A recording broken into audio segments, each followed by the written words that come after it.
السلام علیکم ورحمۃ اللہ وبرکاتہ۔ نئے سبق کے ساتھ ہم آپ کی خدمت میں حاضر ہیں۔ یاد رہے سورہ مزمل ہم نے کل سٹارٹ کی ہے اور 7 آیات ہم نے پڑھ لی ہیں۔ آج ہم نے 8ویں آیات سے پڑھنی ہے اور انشاءاللہ ارادہ ہے کہ ہم 12 آیات یا 11 پڑھ ہی لیں گے انشاءاللہ۔ تو چلتے ہیں آج کے سبق کی طرف۔ آپ لوگ قرآن مجید کھول لیں، نہیں تو سبق کو غور سے دیکھیں، ہر ایک لفظ پہ دھیان دیں، کس کو لمبا کرنا ہے، کس لفظ کو کس حرکت کو چھوٹا کر کے پڑھنا ہے، کہاں پہ غنہ کرنا ہے، اس چیز کو دھیان دینا بہت ضروری ہے آپ کا۔ اگر آپ دھیان نہیں دیں گے تو آپ اپنی غلطیوں پہ برقرار رہیں گے۔ اعوذ باللہ من الشیطان الرجیم، بسم اللہ الرحمن الرحیم، واذکر اسم ربک وتبتل الیہ تبتیلا، رب المشرق والمغرب لا الہ الا هو فاتخذہ وکیلا، واذکر اسم ربک۔ اچھا ایسا نہ ہو کہ آپ وز جھٹکا دے دیں، آرام سے پڑھنا ہے۔ وذکر اسم، میم زبر ما، میم کو لمبا نہیں کرنا۔ بعض لوگ اس کو پڑھتے ہیں وذکر اسم، تو وہ غلط ہے، ٹھیک ہے۔ ٹھیک کیا ہے؟ وذکر اسم ربک، کا نہیں کرنا، ربک، وتبتل، ٹھیک ہے، وتبتل، وتبتل نہیں کرنا، وتبتل الیہ تبتیلا، الیہ میں ہا کی آواز پہ دھیان دینا ہے اور تبتیلا میں کلکلا کرنا ہے، کیونکہ با کے اوپر ساکن آ گیا ہے۔ حروف کلکلا 5 ہیں، جب ان کے اوپر اس طرح کا ساکن، اس کو جزم بھی کہتے ہیں اور ساکن بھی کہتے ہیں، جب یہ والی حرکت آ جائے تو وہاں پہ جھٹکے کی سی کیفیت پیدا ہوتی ہے۔ جھٹکا کیسے ہوتا ہے؟ تبتیلا، یہ جھٹکا ہے۔ اگر آپ پڑھیں گے تبتیلا تو آپ نے کلکلا نہیں کیا۔ یہ قرآن کو خوبصورت پڑھنے کے لیے ان چیزوں کا خیال رکھنا ضروری ہوتا ہے۔ رب المشرق، ٹھیک ہے، رب را کو موٹا کر کے پڑھنا ہے کیونکہ را کے اوپر زبر ہے۔ اگر را کے اوپر زبر اور پیش ہو تو را موٹی پڑھی جاتی ہے، پر کر کے پڑھی جاتی ہے۔ اگر را کے نیچے زیر ہو تو را باریک پڑھی جاتی ہے۔ رب المشرق، موٹا قاف، والمغربی لا الہ۔ اچھا میں نے دیکھا ہے اکثر لوگوں کو کہ وہ اس طرح کلکلا والمغربی نہیں، یہاں پہ غین پہ تو کلکلا کسی صورت میں نہیں بنتا، کیونکہ غین جو ہے وہ حروف کلکلا میں سے نہیں ہے لیکن حروف مستعلیہ میں سے ہے۔ حروف مستعلیہ وہ حروف ہیں جن کو موٹا کر کے پڑھا جاتا ہے اور وہ صرف 7 ہیں: خ، صاد، ضاد، غین، طا، قاف، زوا۔ یہ ہیں وہ 7 حروف جو موٹے کر کے پڑھے جاتے ہیں۔ تو غین کو ہم موٹا یعنی کہ پر کر کے پڑھیں گے لیکن یہاں پہ جھٹکا نہیں دینا۔ والمغربی، ٹھیک ہے۔ لا الہ، یہ جو لا ہے اس کے اوپر یہ جو مد ہے یہ 4 حرکات عربیہ کے برابر ہے۔ اگر آپ کو میری بات کی سمجھ آ رہی ہے تو ٹھیک ہے، اگر نہیں آتی تو سیدھے الفاظ میں اس کو 4 سیکنڈ تک لمبا کرنا ہے۔ لا الہ۔ اچھا جی، یہ جو ہا ہے اس کو اتنا ہی پڑھنا ہے، ہا نہیں کرنا آپ نے۔ لا الہ غلط ہے، لا الہ اتنا سا۔ اچھا بعض لوگ چھوٹا کرنے میں جھٹکا مار دیتے ہیں، لا الہ ایسے کرتے ہیں، نہیں یہ بھی غلط ہے، حمزہ کی آواز نہیں آنی، لا الہ بس، الا ہوا۔ اچھا اللہ میں الف کے بعد لام کے بعد الف ہے تو اس کو کھینچ کے پڑھیں گے۔ اچھا ہوا ایسے پڑھ لیتے ہیں، ہوا ایسے بھی پڑھتے ہیں، دونوں طریقے غلط ہیں۔ یہ لکھا ہوا ہے ہاپش ہو، واو زبر وا، ہوا، بس جی اتنا صحیح ہے۔ فاتخذہ، خا کا مخرج پر کر کے پڑھنا ہے اور ہا کو، یہ والا جو ہا ہے اس کا اپنا مخرج ہے اور اس کی اپنی آواز ہے۔ اب دونوں آوازوں پہ آپ نوٹس کریں، فوکس کریں، آپ کو سمجھ آ جائے گی کہ کیا آوازیں ہیں۔ فاتخذہ، دونوں کی الگ الگ آوازیں ہیں، اس کی آواز ہے خا اور اس کی آواز ہے ہا۔ ان دونوں کو آپ فرق پیدا کرنا سیکھ لیں اور فرق پیدا کریں بھی کیونکہ فرق ہے۔ فاتخذہ، ہاں کو لمبا بھی نہیں کرنا، اب ایسے اگر آپ پڑھیں گے فاتخذہ پھر غلط ہو گیا، فاتخذہ وکیلا۔ واصبر على ما يقولون واهجرهم هجرا جميلا وذرني والمكذبين أولي النعمة ومهلهم قليلا.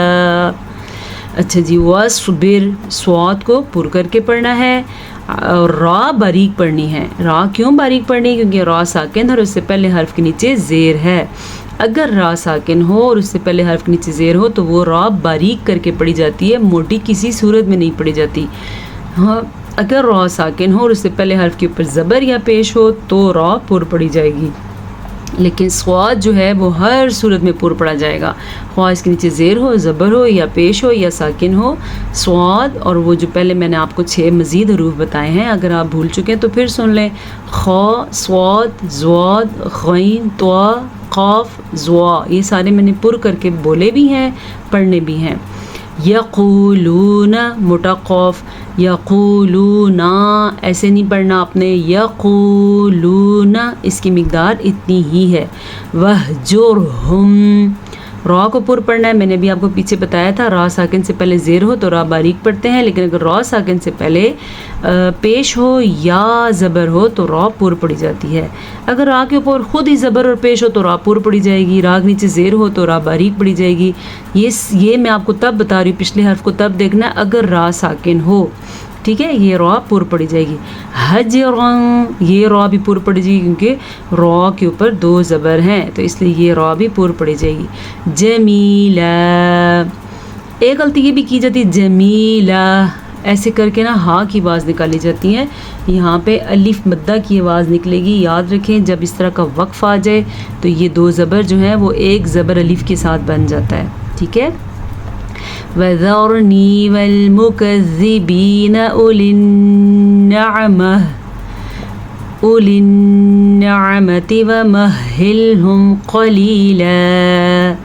وَذَرْنِي، یا مجھے بتائیں را پر پڑھی جائے گی یا باریک؟ میں کومنٹ سیکشن میں دیکھوں گی کہ آپ نے کلاس کو کتنے دھیان سے سنا. تو جو لوگ میرے کلاس لیتے ہیں، مجھے سنتے ہیں، انہوں نے مجھے ضرور بتانا ہے. مجھے کومنٹ بڑھانے کا شوق نہیں ہے، بس مجھے یہ پتہ چل جائے کہ آپ چیز کو سن رہے ہیں، سیکھ رہے ہیں، فالو کر رہے ہیں کیا، ٹھیک ہے. البتہ اگر آپ کو پسند آیا کرے ویڈیو تو لائک ضرور کر دیا کریں. وَذَرْنِي را میں بتاؤں گی نہیں، کیسے آپ نے بتانا ہے یہ را پر ہے یا باریک ہے. والمکذبین، نون کو لمبا نہیں کرنا، ٹھیک ہے. اولی النعمتی، نون کا غنہ ادا کرنا ہے. اگر اس کو کوئی پڑھے گا اولی النعمتی تو غلط ہے، واو بالکل پڑھی نہیں جائے گی کیونکہ واو کے اوپر کچھ بھی حرکت نہیں ہے. اگر اس کے اوپر ساکن ہوتا تو ہم او پڑھتے، ساکن نہیں ہے تو یہ پڑھی جائے گی اولن، واو پڑھی ہی نہیں جائے گی. اولی النعمتی، نون کا غنہ ادا کرنا ہے، عین کے تلفظ کا دھیان رکھنا ہے. اگر آپ اولی النعمتی پڑھتے ہیں تو غلط پڑھتے ہیں. اولی النعمتی، عین نکالنے کی پریکٹس کریں، بار بار کریں. کوئی بھی چیز محنت کے بغیر انسان کو نہیں آ جاتی، ہر کام کے لیے ہر چیز کے لیے محنت کرنی پڑتی ہے. وَمَهِّلْهُمْ، اس کو اکثر لوگ شد چھوڑ دیں، وَمَهِّلْهُمْ پڑھتے ہیں تو یہ غلط ہے. وَمَهِّلْهُمْ شد کو ضرور پڑھنا ہے. قَلِيلًا، موٹا قاف اور لام 2 زبر لن سے ایک زبر جب بن جائے گا تو قلیلا ایسا پڑھا جائے گا. ان لدینا انکالا وجحیما، اس میں خاص چیزیں جو ہیں، ایک تو نون کے غنے کا آپ نے خیال رکھنا ہے، ان غنہ کرنا ہے. لدینا مد ادا کرنی ہے اور 4 الف کے برابر ادا کرنی ہے. انکالا اخفا ادا کرنا ہے. ادغام بالغنہ، غنہ ادا کرنا ہے. نون ساکن کے بعد کاف آیا ہوا ہے تو کاف حروف اخفا میں سے ہے، اس لیے ہم اس نون کو کسی حد تک چھپا کے پڑھیں گے اور غنہ بھی کریں گے. کیسے چھپائیں گے؟ یہ غنہ ہو گیا. وجحیم، دھیان دیا اپنے حا کے اوپر، یہ صرف میرے لیے ضروری نہیں ہے، ہر قرآن پڑھنے والے کے لیے حا، خا، ہا تینوں کے درمیان فرق کرنا بہت ضروری ہے. 12 آیات ہو گئی ہیں. تو میرے خیال سے یہ کافی ہیں، بلکہ ایک آیت اور پڑھ لیتے ہیں تو ہماری 13 تک ہو جائیں گی، 8 سے لے کے 13۔ وَطَعَامًا ذَا غُصَّةٍ وَعَذَابًا أَلِيمًا۔ یہاں پہ بھی اخفا بھی ہو رہا ہے، غنہ بھی ہو رہا ہے اور اظہار بھی ہو رہا ہے۔ ایک آیت میں 3 چیزیں ہیں، جنہوں نے تجوید سیکھ لی ہے ان کو پتہ ہوگا میں کیا کہنا چاہ رہی ہوں، اگر نہیں پتہ تو چلیں ہم سب مل کے سیکھتے ہیں۔ وَطَعَامًا، سب سے پہلے تو ہم نے طوا کو پر پڑھا۔